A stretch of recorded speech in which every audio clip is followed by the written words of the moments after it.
Mistress drugged the millionaire to scandalize him, but his pregnant wife set a trap to expose her. Welcome, dear viewers, to a story that weaves betrayal, desire, and cunning into a web of unforgettable intrigue. Today, we delve into the hidden world of high society, where wealth sparkles like diamonds, yet secrets fester beneath polished smiles. Our protagonist is Edward Harrington, a millionaire businessman admired for his success and envied for his fortune. At the heart of this tangled drama stands a mysterious mistress, Veronica Jones, whose desperation drives her to commit the unthinkable. Opposite her is Samantha Harrington, Edward's devoted wife, who suspects foul play. Together, they become entangled in a high-stakes game of deceit, power, and ultimate revelation. Edward Harrington was, by every outward standard, living the dream. Tall, with the tailored suits of a refined businessman and the polished manners inherited from his aristocratic maternal family. He was the kind of man who commanded respect as soon as he entered a room. His fortune, amassed through a series of innovative tech startups and savvy real estate investments, allowed him the lifestyle most could only imagine.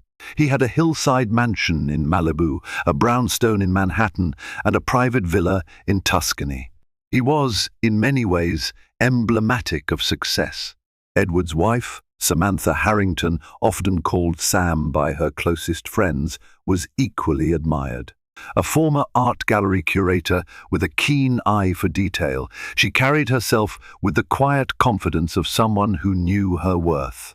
Her long auburn hair and graceful poise completed the picture of a perfect power couple by Edward's side. She was the one who could charm anyone into conversation at society galas, who could effortlessly blend into any gathering while radiating warmth that drew people in. For many years their marriage was strong. They talked in the evenings over a glass of wine, joked about the silly antics of their dog, Winston, and planned philanthropic initiatives together.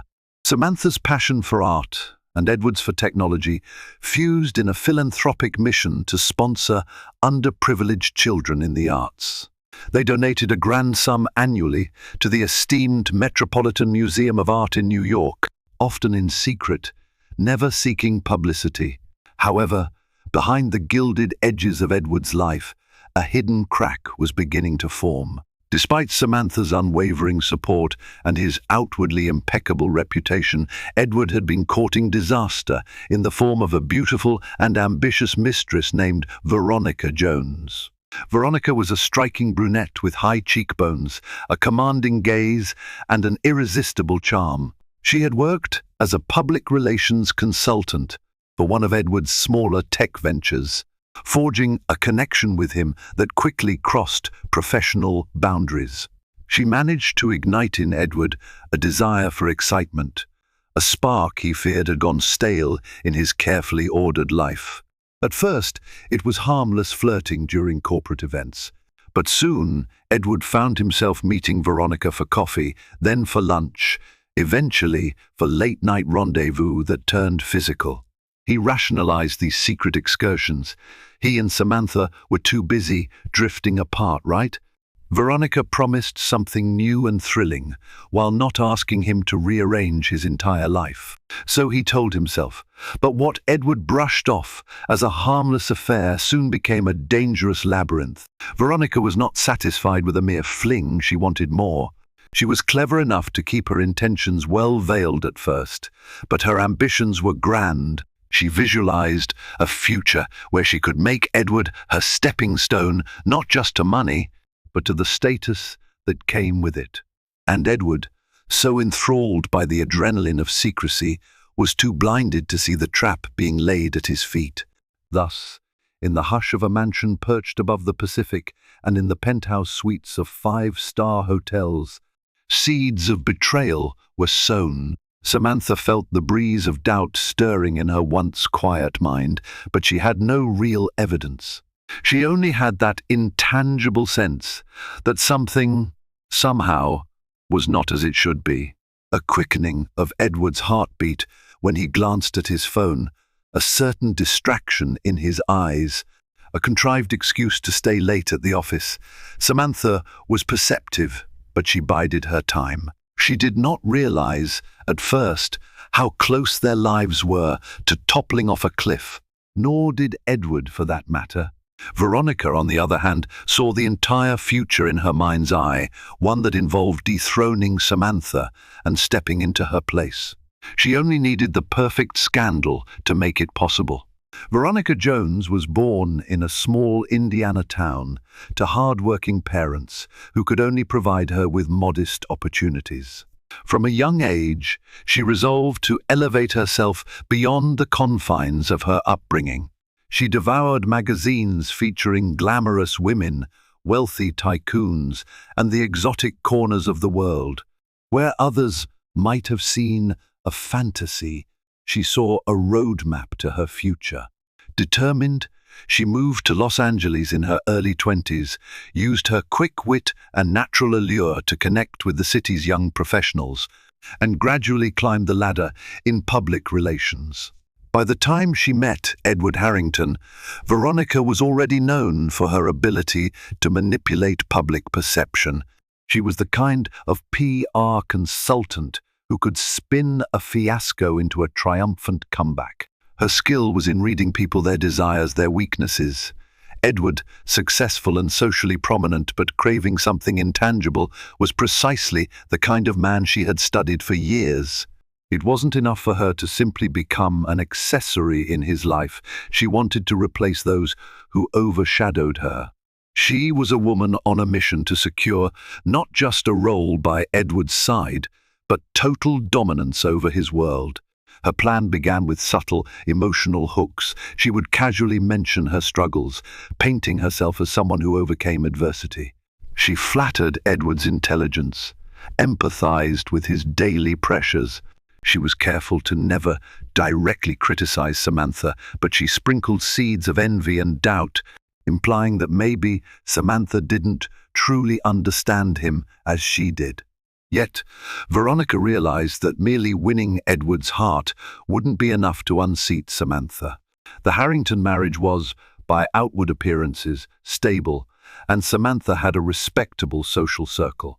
The philanthropic collaborations between Edward and Samantha were admired in the city's elite circles. No matter how enthralling Veronica was, as long as Samantha stood behind Edward, Veronica would remain an interloper. Hence, Veronica concocted a more sinister plan. She would orchestrate a scandal so big, so catastrophic, that Edward's marriage to Samantha would be irreparably shaken. Then, in the aftermath, Veronica would offer herself as the loving, supportive partner Edward desperately needed. It was a high-stakes gamble, requiring both cunning and cruelty. But Veronica had risked everything before, and she was prepared to do so again. The first hint of treachery revealed itself to Edward on a breezy afternoon. Veronica arranged a private lunch at a chic rooftop restaurant in downtown Los Angeles. With the skyline behind them, she teased him about becoming a family man. When would he finally walk away from his marriage? Edward quickly dismissed the question, cautioning that he would never want to humiliate Samantha, especially given her high standing in philanthropic circles. Veronica felt a flash of irritation. This was not the response she wanted, but she masked her anger with a laugh that tinkled like crystal and changed the subject. Over dessert, she skillfully probed him about his personal weaknesses. Did he ever fear scandalous rumors in the media? Did he worry about a competitor digging up dirt? Edward, clueless to her motives, found himself opening up about the various corporate predators who might want to tarnish his name to get ahead. Veronica nodded sympathetically, absorbing every word. She was building her arsenal step by step. Meanwhile, Samantha, unaware of the specifics but increasingly sure something was amiss, started observing her husband with more scrutiny. She noticed small stains on Edward's shirts that didn't match the color of her lipstick, faint traces of perfume she didn't own, or the occasional text message on his phone that seemed to bring a secret smile to his face. Samantha's heart clenched with apprehension, yet she kept her emotions in check. She would confront him eventually, but first she wanted tangible proof. She had no idea that Veronica's ambitions reached far beyond mere seduction. Samantha Harrington's old college friend, Lisa D'Amico, came to visit one afternoon. Lisa, an investigative journalist working for a reputable magazine in New York, had uncovered more than her fair share of hidden truths over the years. She had an uncanny sixth sense for detecting secrets, a skill she frequently used in her profession. The pair had once been almost inseparable, and though life had taken them to different coasts, they remained close in heart. Over coffee, Samantha confided in Lisa her growing unease about Edward's behavior. "He's been absent," she admitted, eyes downcast. "He denies any wrongdoing, but I can sense something's changed." Lisa, never one to mince words, asked pointed questions. "Does he have new female colleagues? Has anyone suspiciously attached themselves to him?"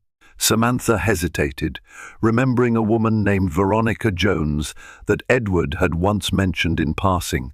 At the time, the name meant little, but combined with the nagging sense that something was off, the memory leapt out. "Veronica Jones," Samantha said quietly, rolling the name around her tongue like a bitter pill. "She's a PR consultant. She's attractive, confident, and they've been spending time together, at least professionally." Lisa's gaze sharpened. "PR consultant, you say? I've come across a Veronica Jones in a few corporate exposes, someone known for spinning narratives to her advantage. But that could be a coincidence. Let me dig deeper." Later that evening, Lisa opened her laptop, searching through her archives. She discovered that a Veronica Jones had been involved with a high-stakes scandal in the entertainment industry some years back. Rumors suggested she'd orchestrated dramatic situations for personal gain, though nothing was proven. Lisa's instincts flared to life, the same name, the same line of work, and an uncanny pattern of hooking high-profile clients. Samantha, meanwhile, hovered between dread and desperation. She didn't want to believe Edward was crossing lines that would damage their marriage, but the facts were too glaring to ignore. The following morning, she mustered the courage to approach him directly. "Edward," she said, voice firm yet trembling, "I need to talk to you about something important." She kept her tone neutral, not wanting to raise an argument without proof. He looked up from his laptop, surprise crossing his face. "Of course," he said softly, motioning her to join him. Samantha felt a wave of conflicting emotions. She still loved him deeply, after all. "Is everything all right?" he pressed gently. She paused, searching his eyes for truth. "I've been feeling disconnected from you lately. I've noticed changes in your routine, your behavior, and I can't help wondering if it involves someone else." Edward stiffened, guilt flickering across his gaze. But he had grown adept at lying to himself, and thus to others. "Sam, you know how demanding business can be," he replied, forcing a small laugh. "I've been pouring myself into these new deals. There's no one else." Samantha studied him. There was a time she would have believed his every word without question. Yet now she felt a steeliness in her spine she hadn't realized she possessed. "We'll talk more later," she said, not pressing further. "I just wanted you to know I see something's off." Edward offered a reassuring smile, but it never reached his eyes. That night, Samantha confided her suspicions to Lisa, who offered a suggestion: "If you want to really see what's going on, hire a private investigator." Samantha hesitated. She was a proud woman, and the idea of prying into her husband's life didn't sit well with her. Yet, desperation for clarity overwhelmed her reservations. That night, after a lengthy conversation, she decided to contact someone. Lisa recommended a discreet but highly effective private investigator named Jack Griffin. Samantha felt a mix of fear and resolve. She was about to open a door that might never be closed. While Samantha and Lisa Quietly prepared for the private investigation, Veronica Jones was refining her own sinister plan. She had begun researching substances that could induce disorientation and memory lapses, nothing too dangerous, but potent enough to compromise Edward. Her plan was borderline diabolical: drug Edward at a private event, stage incriminating photos or videos, and then threaten exposure unless he publicly severed ties with Samantha.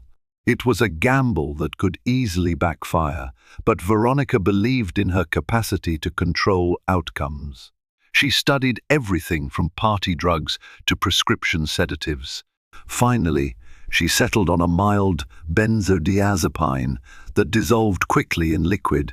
Administered in a calculated dose, it could make Edward appear delirious or possibly unconscious without posing a major health risk, at least in Veronica's amateur estimation.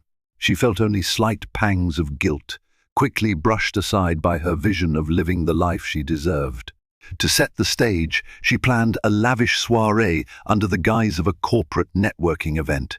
She would book the rooftop of a new luxury hotel in downtown Los Angeles, the kind of place where the city's movers and shakers gathered.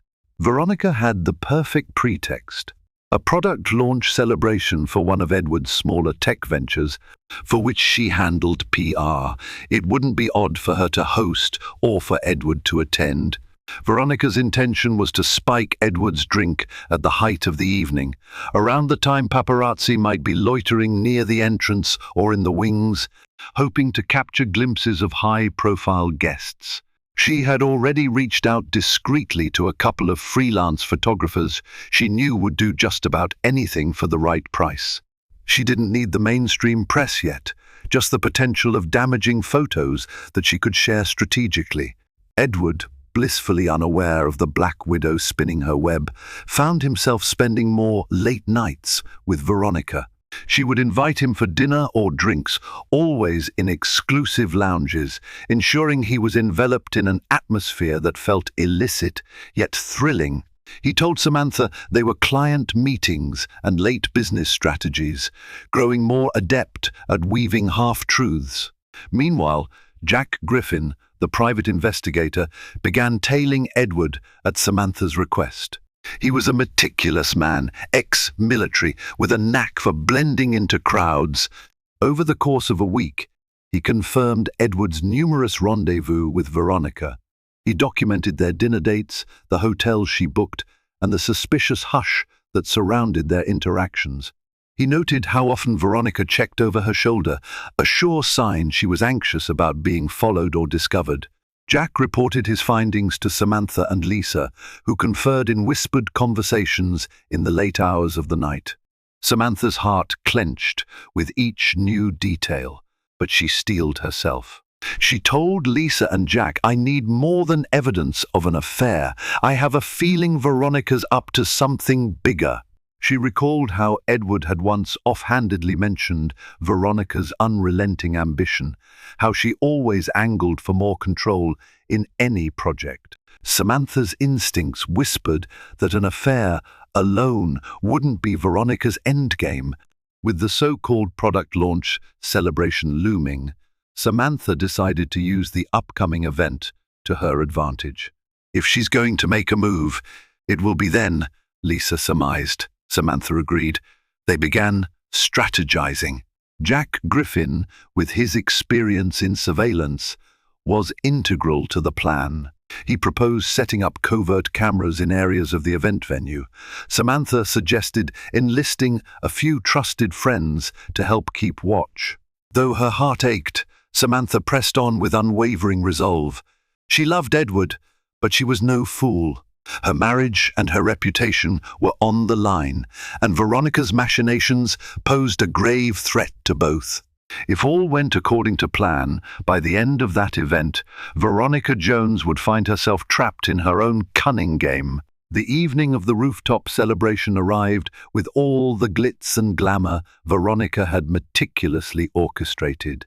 The newly opened Skyline Pavilion Hotel, a soaring structure of polished glass and steel, was swathed in golden light.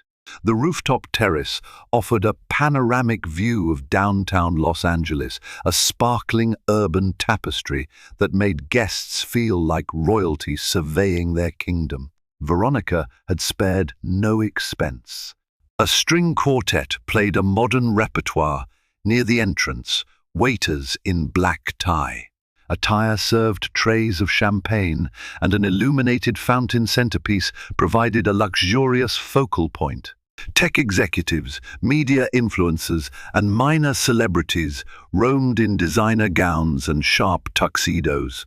Veronica glided through the crowd in a figure-hugging emerald dress that turned heads at every corner. Edward arrived fashionably late, as Veronica had suggested. She wanted him to make an entrance that would draw everyone's attention. He wore a charcoal suit paired with a midnight blue tie, exuding an air of restrained power. Samantha, uninvited by Veronica's design, was conspicuously absent, fueling whispers among some guests about possible tensions between the Harringtons. Little did Veronica know, Samantha was indeed present, watching from a private balcony in the adjacent building, accompanied by Lisa and Jack Griffin. Through a pair of high-powered binoculars, Samantha could see the entire terrace. She could spot her husband's tall frame navigating the crowd, occasionally stopping to engage in polite conversation. Inside the event, Jack Griffin had placed covert mini-cameras along strategic points, near the bar, along the perimeter of the terrace, and at a lounge area where guests might slip away for quieter talks. The images fed into a secure recording device in the nearby building, where Samantha and Lisa watched everything unfold in real time. All around, the atmosphere crackled with the electric energy of a successful launch event. Tech demos showcased the newest product, an interactive platform rumored to revolutionize how businesses manage their online presence. Guests marveled at the sleek design and sipped expensive wine. Yet, overshadowing all the merriment was the tension that Veronica carried like a well-kept secret. She had the drug hidden in her satin clutch, and she was waiting for the perfect moment to slip it into Edward's drink.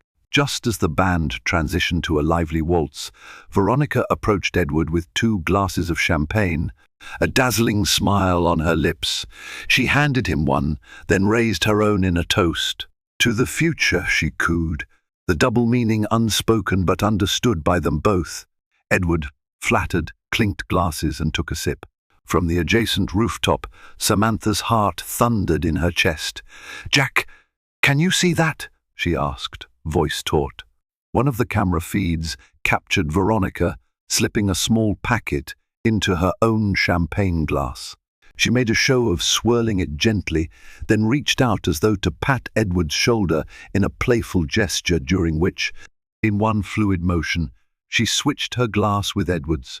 It was so well rehearsed and subtle that most onlookers wouldn't have noticed, but the cameras did. Samantha's grip on the binoculars tightened, her knuckles turned white. A swirl of rage and fear coursed through her veins. On screen, Edward took several more sips. He laughed with Veronica, oblivious to the betrayal in motion. Soon, his posture grew a little slack, his eyes a bit glazed.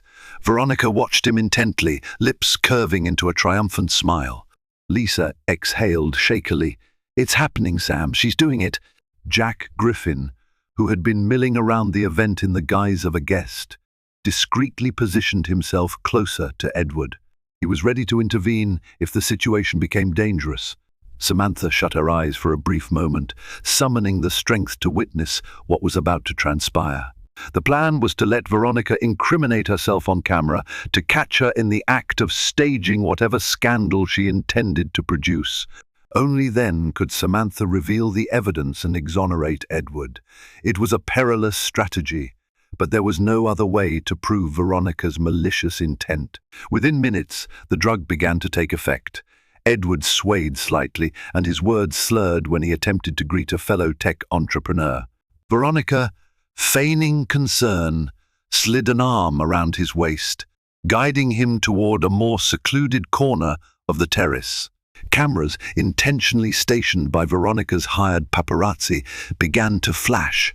She pretended to shield Edward, but each movement was calculated to deliver the perfect, scandalous shot. To any casual observer, it looked like Edward was either heavily intoxicated or in the throes of some emotional collapse, both of which reflected poorly on a man of his standing.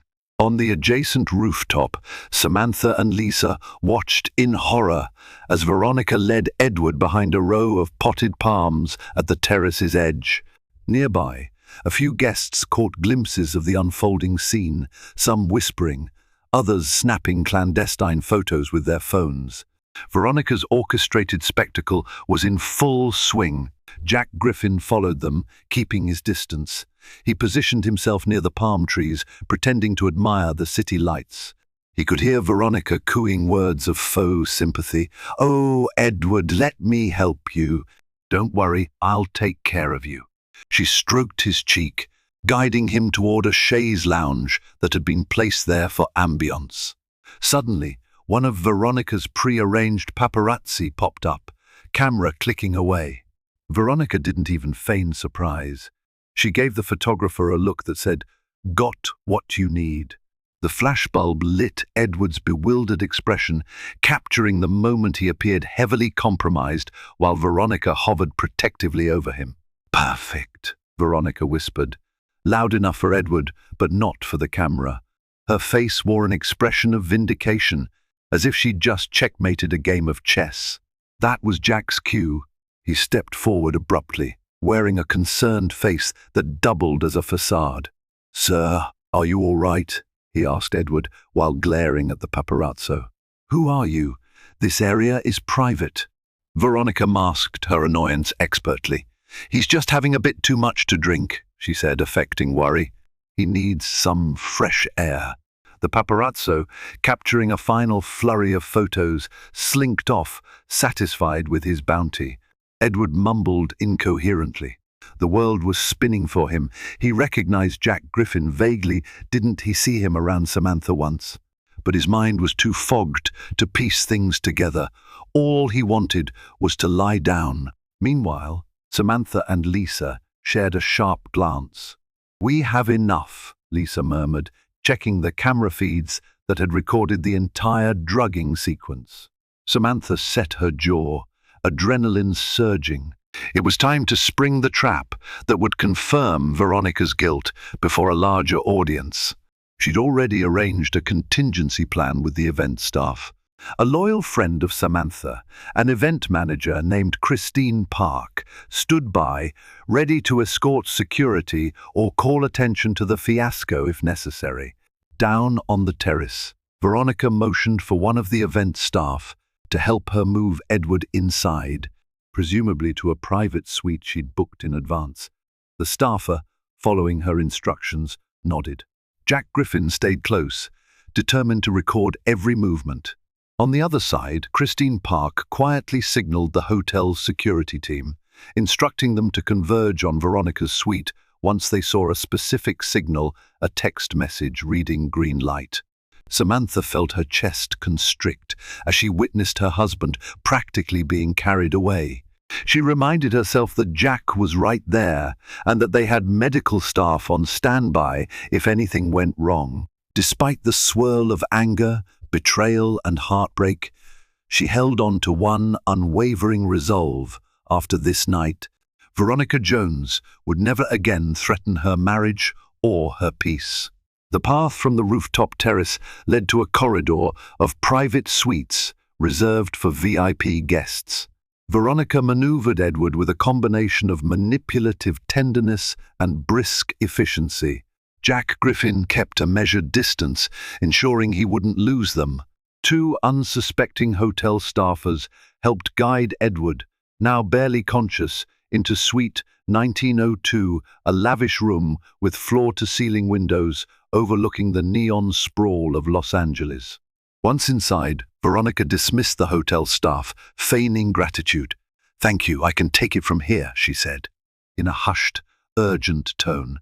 Relieved to relinquish responsibility, the staffers backed out, offering well wishes to a clearly unwell Edward.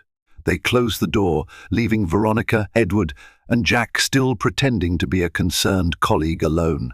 Veronica rounded on Jack. "What are you doing here?" she demanded in a whisper. Suspicion flickered in her eyes. She hadn't accounted for him. "I'm just worried about Edward," Jack replied, his voice cool. "He's the face of the company, after all. This is bad PR. Let me call a doctor." He reached for his phone, but Veronica grabbed his wrist. "No," she hissed. "No doctors, no drama." She forced a tight laugh. "He's just had one too many. I'll let him rest, and then he can head home. No need to make this a scandal." Jack gave her a probing look. Under the bright lights of the suite, Veronica's veneer was cracking. She seemed tense. Her pupils dilated not just from the night's excitement, but from the knowledge that she was walking a perilous line. The paparazzo was meant to capture scandalous photos and vanish, not linger. And now this unknown man was meddling. She needed him gone. "I'll stay until he recovers," Jack insisted, making a point to appear naive. "He's an important colleague." Veronica's lips tightened. She considered her options. If she pushed too hard, she'd look suspicious. But she needed privacy to orchestrate any further incriminating evidence, perhaps something more tangible to use against Edward. Maybe photographs of them in a compromising situation. She had planned meticulously, bringing a small hidden camera in her purse, but that required Edward to be alone with her. "Fine," she said sweetly. "Get him some water from the bar over there." She pointed to a marble-topped counter. Jack nodded obligingly, walking across the room to fetch a glass of water, though he had no intention of giving her the solitude she craved. In a moment of cunning desperation, Veronica stepped back to her bag, palming a tiny camera device no larger than a pack of gum. If she could stage just a few close-up shots, her leaning over Edward, lips parted, clothing rumpled, perhaps an angle that implied intimacy, she'd have powerful blackmail material. She could claim Edward forced himself on her while drunk, or that they had an affair of unstoppable passion. Either narrative would be devastating for Edward and humiliating for Samantha. Yet, before Veronica could position the camera, Jack turned around. She froze, hiding the device behind her back. Edward, sprawled on the chaise lounge, groaned. Samantha, he mumbled in a half-conscious plea. "Samantha can't help you now," Veronica muttered under her breath, bitterness flaring. Jack offered Edward the water, then turned to Veronica, stepping closer. In one swift, unexpected move, he grasped the device from her hand. His reflexes were honed from years of investigative work. Veronica gasped, her facade crumbling. "What are you doing with this?" Jack asked icily. He recognized it as a small digital camera with high-resolution capabilities. "You planning on making a little home movie?" Veronica's eyes blazed with anger and fear. Her perfect plan was teetering on the brink of collapse, undone by this unassuming man who refused to leave. She had to pivot. She let out a theatrical cry, flinging herself away from Jack and shrieking, "Get away from me! Help! He's hurting me!" She hoped to lure security or staff to twist the narrative in her favor, but it was too late. The door burst open, revealing Christine Park and two security personnel. Samantha and Lisa stood right behind them. Cameras from both Jack and the security team were rolling, capturing Veronica's meltdown. Samantha rushed to Edward's side, brushing his hair back from his forehead, tears brimming in her eyes as she saw the state he was in. In that moment, Veronica realized all her illusions were shattered. She was surrounded, caught red-handed with the camera, with no plausible explanation. Security had footage of her cry for help, which was obviously contrived. She showed no bruises or sign of actual distress. On the contrary, Jack's calm demeanor spoke volumes. Samantha's voice, low and trembling with controlled fury, cut through the tense silence. "Veronica Jones, you've gone too far. We have everything on film from the moment you drugged my husband to now. The game is over." Veronica stared at Samantha, her expression a mixture of shock, rage, and a last vestige of haughty defiance. She let out a mirthless laugh. "So, this was your plan all along? A sting operation?" she spat, tossing her hair back. Samantha gently placed Edward's head on a plush pillow, reassuring him in a soft voice that everything would be all right. Then she rose to her full height, meeting Veronica's glare with unwavering resolve. "Yes," she said simply. "I couldn't let you ruin him or us without a fight." Christine Park stepped forward, brandishing her phone. "We alerted the police. They'll be here soon. Possession of a controlled substance, intent to harm, blackmail, there's a whole list of potential charges." Veronica's eyes flicked to the door, then back to Samantha. She weighed her chances of sprinting for an escape, but the two security guards stood blocking any attempt to flee. Panic rippled across her features for the first time. "You don't understand," she seethed, voice trembling. "Edward and he loves me, and I love him." She pointed accusingly at Samantha. "You've kept him chained in a loveless marriage." Samantha cut her off, voice steady but smouldering with controlled emotion. "Don't you dare. My marriage isn't perfect, no marriage is, but you will not rewrite history to play the victim." She threw a glance at Lisa, who nodded, stepping forward with a laptop that displayed real-time footage from the rooftop cameras. "We have you on tape, exchanging the champagne glasses, spiking his drink, coordinating with paparazzi. It's all there." She clicked a few keys, and Veronica's face turned ashen at the sight of her own actions, magnified on the laptop screen. Jack Griffin added, "We also have evidence linking you to previous attempts at blackmail in other industries. You've built quite the career out of orchestrating these crises, haven't you, Miss Jones?" Veronica opened her mouth, words failing her as she realized the full extent of her exposure. For all her cunning, she hadn't expected Samantha's countermove. Her carefully constructed tower of illusions was tumbling down. Outside, the faint wail of approaching sirens signaled the arrival of law enforcement. Edward stirred on the chaise lounge, groaning as he tried to open his eyes. Samantha rushed to his side, grasping his hand in hers. "Edward, it's me. Everything is going to be all right. Just stay with me," she whispered, tears blurring her vision. He tried to focus on his wife's face, confusion etched across his features. "Sam, what's happening?" She gently stroked his cheek. "We'll explain everything soon. For now, just rest. We have people here to help you."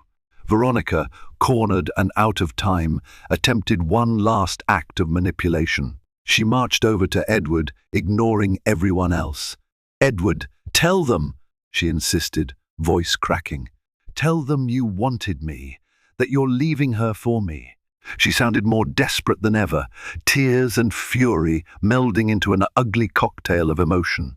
Edward blinked, still battling the drug's effects. "I," he murmured, his voice unsteady. In that moment, his gaze flicked to Samantha, her tearful eyes, her trembling lips. Something within him shifted. He might have lied to himself before, but now, drugged and defenseless, only truth remained. "Samantha," he whispered, forging through the haze. He reached for her hand. "I'm so sorry." The heartbreak and love interlaced in Samantha's gaze told its own story. She pressed her palm to his. "We'll talk about it later. Right now, I just want you safe." Behind them, the door swung open and two police officers entered. Veronica involuntarily stepped backward. Her eyes darted about, seeking any exit, any means of escape, but found none. The police officers, a man and a woman in crisp uniforms, surveyed the scene.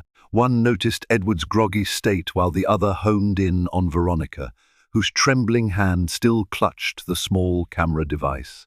Lisa and Christine rushed to hand over the video evidence they had compiled on their phones and the laptop.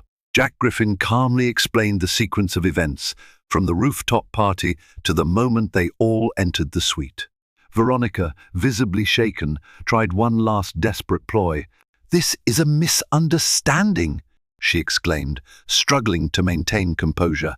"That camera, it's mine, but for my PR work." "I never drugged him. He was drinking all night. They're framing me."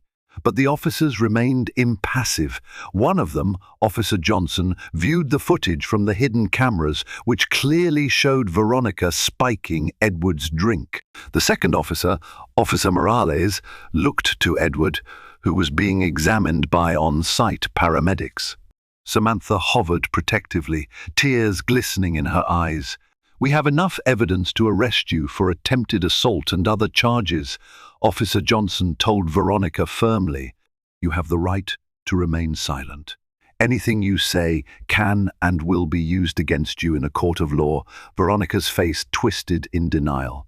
"You can't do this. He's my lover, my fiancé. He would never press charges against me." She lunged toward Edward, but the officers quickly restrained her. Samantha found an unexpected calm settle over her in that moment, watching as Veronica's venomous lies unraveled in real time. In a surreal twist, she almost felt pity for the woman, someone so consumed by ambition and desperation that she'd ruin lives, including her own, to fulfill a twisted fantasy.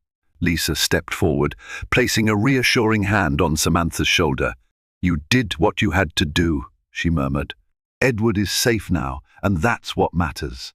Paramedics finished their initial assessment of Edward. One of them, a kind-faced man named Daniel Fletcher, explained, "We suspect a sedative in his system. He'll need hospital evaluation, but his vitals are stable. It doesn't appear life-threatening, fortunately." Samantha's shoulders sagged with relief.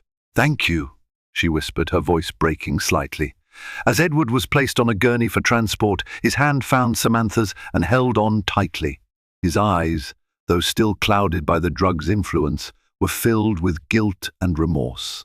But for now, Samantha only squeezed back, offering silent forgiveness. There would be time enough for reckoning later. Veronica, on the other hand, was led away in handcuffs, her face streaked with tears and fury.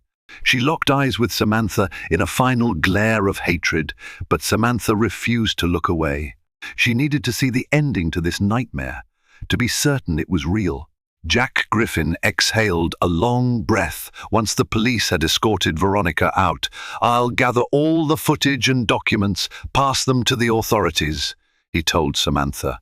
"You might need to testify, but I think it'll be pretty straightforward," Samantha nodded. The surge of adrenaline that had fueled her now drained away, leaving her trembling. She reached for Lisa, who enveloped her in a hug. "Thank you," Samantha murmured. "Both of you. I couldn't have done this without you." Lisa gave her a supportive smile. "That's what friends are for." As paramedics and police officers bustled around them, the suite that once glittered with Veronica's illusions of grandeur lay in disarray. Half-empty champagne glasses, scattered party favors, and the lingering scent of Edward's near downfall contrasted sharply with the swirl of medics and law enforcement. In that chaos, Samantha found an odd sense of peace. Veronica's hold over Edward was broken, and the Harringtons could now face the truth, no matter how painful. Samantha rode with Edward in the ambulance to Cedars-Sinai Hospital. The paramedics had stabilized him, placing him on the fourth fluids to flush out the sedative. Edward drifted in and out of consciousness, occasionally murmuring apologies or calling her name. Samantha gently stroked his hair, her heart torn between anger, hurt, and a deep, unyielding love. At the hospital, Edward was taken in for a series of tests. While waiting, Samantha stared blankly at the sterile white walls, the beep of medical machinery forming a strange lullaby that mirrored the turmoil in her mind. Lisa and Jack arrived later, after giving their statements to the police. They found Samantha in a small waiting area, hugging herself against the chill of the hospital's air conditioning. "How is he?" Lisa asked, sitting down beside her friend. "He's stable," Samantha replied, voice subdued. "They're running toxicology tests. The doctor said he should be fine. Physically, anyway." Jack chimed in softly. After he's released, I imagine the police will want to question him about Veronica. Samantha nodded, eyes downcast. Yes, and we'll cooperate. It's important to prove her guilt beyond any doubt. An hour later, a nurse emerged, beckoning Samantha into Edward's private room. He was propped up on pillows, pale but lucid. He met her gaze with an expression of profound remorse. Samantha approached slowly, unsure of what to say. She wanted to rail at him for betraying her, for lying, for allowing Veronica's presence in their life. Yet, seeing him frail, she remembered her vows of love, the bright days before suspicion darkened their union. Edward took a shaky breath. Sam, I don't know how to start apologizing. She pulled a chair close to his bed, taking his hand. Then maybe just start with the truth, she said quietly. How did this happen, Edward? His voice trembled. I was stupid, Sam. I felt like we were drifting apart. Veronica, she was seductive and exciting. It never seemed like a big deal at first, just a rush. I didn't think she'd go this far. And I'm ashamed to say I didn't even see how manipulative she was. I was blinded by my own restlessness. Samantha's eyes glistened with tears, but she forced them back. You betrayed my trust, Edward. You broke what we had. He squeezed her hand, tears escaping down his cheeks. I know, and I'm sorry. I will do anything counseling, a separation, time away, whatever you need. I'll do it. Samantha closed her eyes, her thoughts whirling. I don't know what the future holds for us, she admitted. I need time to process all of this.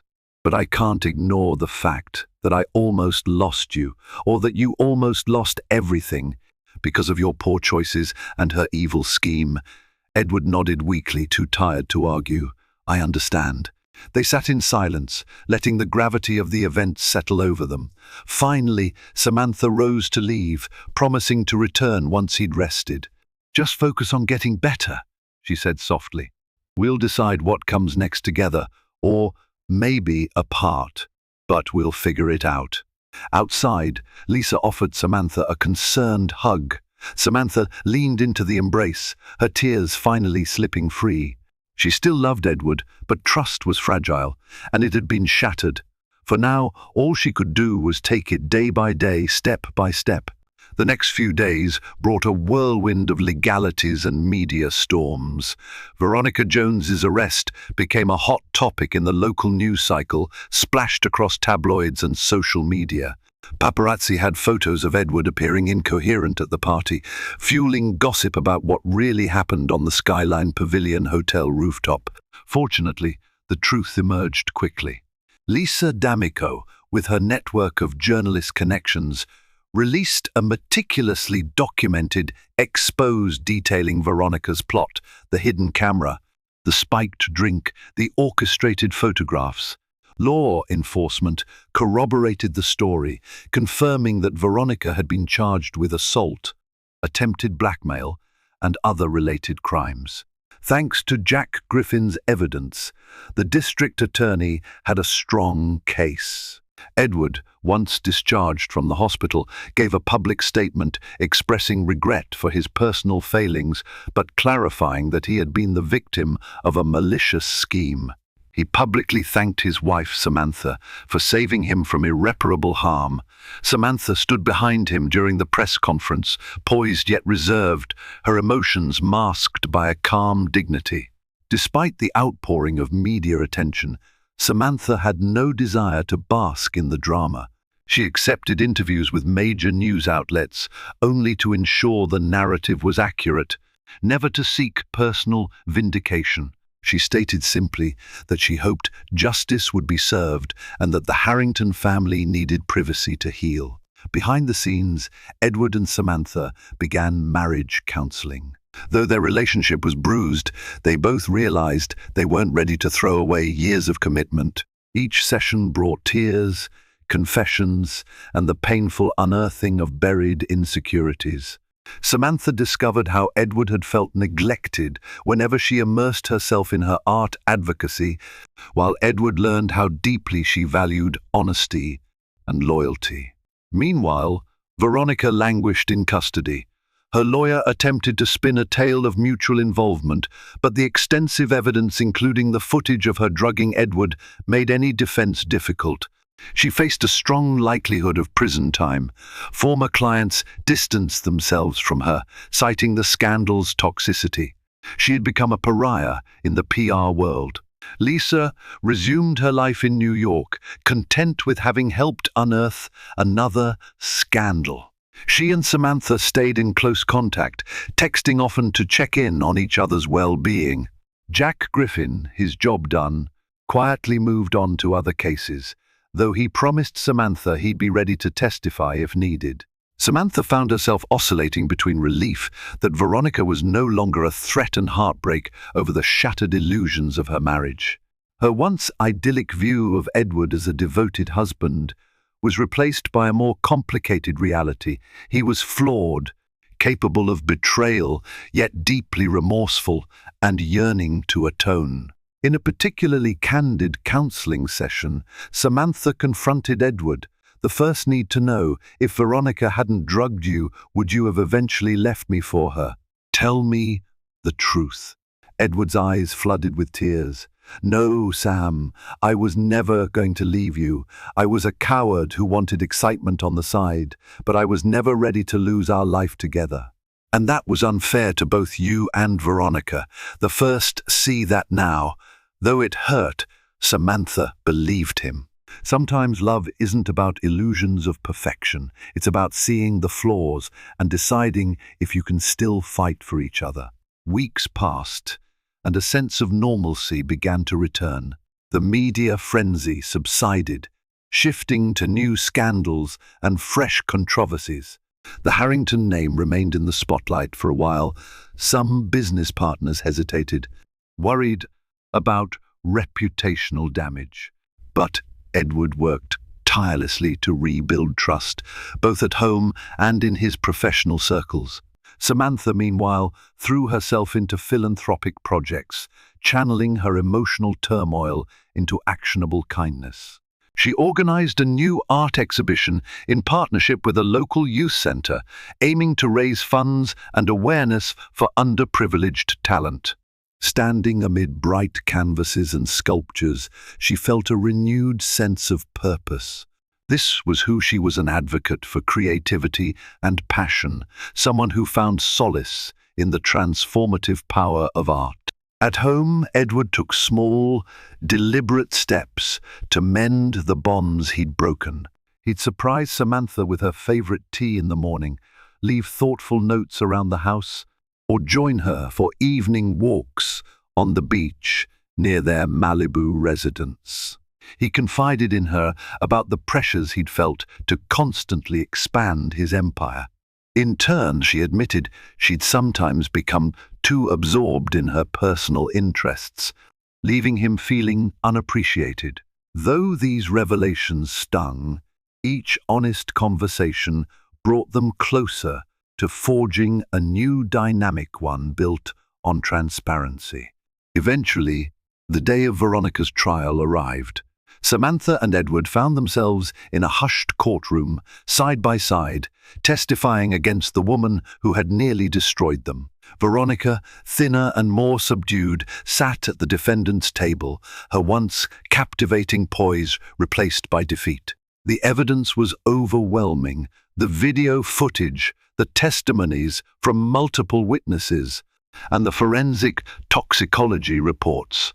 The trial was swift. Veronica was found guilty of multiple charges, including assault with a controlled substance and attempted blackmail. The judge sentenced her to a prison term, stating that her actions displayed a calculated disregard for human life and dignity. As they led her away, Veronica shot Edward a haunted look, as though still incredulous he had spurned her. Then she was gone, swallowed by the legal system. Outside the courthouse, Samantha and Edward faced the press for the final time. Reporters thrust microphones at them, clamoring for statements. Samantha, maintaining her composure, said, "We respect the court's decision and hope this outcome brings closure. We ask for privacy and understanding as we move forward in our lives. That night, back in their mansion, the tension that had gripped them for so long began to ease. Samantha caught Edward's eye over a glass of wine, an unspoken acknowledgement passing between them. They had survived something extraordinary and terrifying. Trust was still fragile, but they were both willing to nurture it, day by day, choice by choice. In a quiet moment, Edward held Samantha's hands in his. "Thank you," he whispered, "for fighting for me even when I didn't deserve it." Samantha's eyes glossed with tears, and she nodded. "I did it for us," she replied softly, leaning into him. "Let's never forget how close we came to losing everything." Months later, the Harringtons found themselves in a very different place, both literally and metaphorically. They decided to spend a long weekend at their Tuscan villa, a timeless stone estate nestled among rolling vineyards and olive groves. With the golden Italian sun shining down, Samantha strolled through the rows of grapevines, brushing her fingers across the verdant leaves, absorbing the serenity of the moment. Edward walked beside her, carrying a wicker basket for fresh produce. He inhaled the sweet, earthy scent of the land. "This place feels like home," he murmured, "like we can breathe again." They had been attending marriage counseling regularly. The sessions were still challenging, but both felt it was worth the effort. In Tuscany, far from the city lights and scrutiny, they found a haven to reflect on the past without being suffocated by it. Samantha had even reached a point where she could talk about Veronica without feeling a surge of fury or heartbreak. She was starting to see her as a symptom of deeper problems that had existed between her and Edward. One evening, they shared a candlelit dinner on the villa's terrace. A soft breeze carried the aroma of rosemary and lavender. Over homemade pasta and local Chianti, they talked about the future. Edward mentioned scaling back on new business expansions, focusing instead on maintaining a sustainable model that allowed him more time for family and personal growth. Samantha spoke of hosting art therapy retreats in the villa, inviting children from underprivileged backgrounds to explore creativity in a nurturing environment. After the meal, they wandered to the edge of the estate, where cypress trees stood tall against the fading light. The sky was streaked with hues of pink and orange, like a living canvas. Samantha turned to Edward, her eyes reflecting the sunset's glow. "We can start over," she said, softly, a hint of a question in her tone. "Not forget everything, but learn and be better."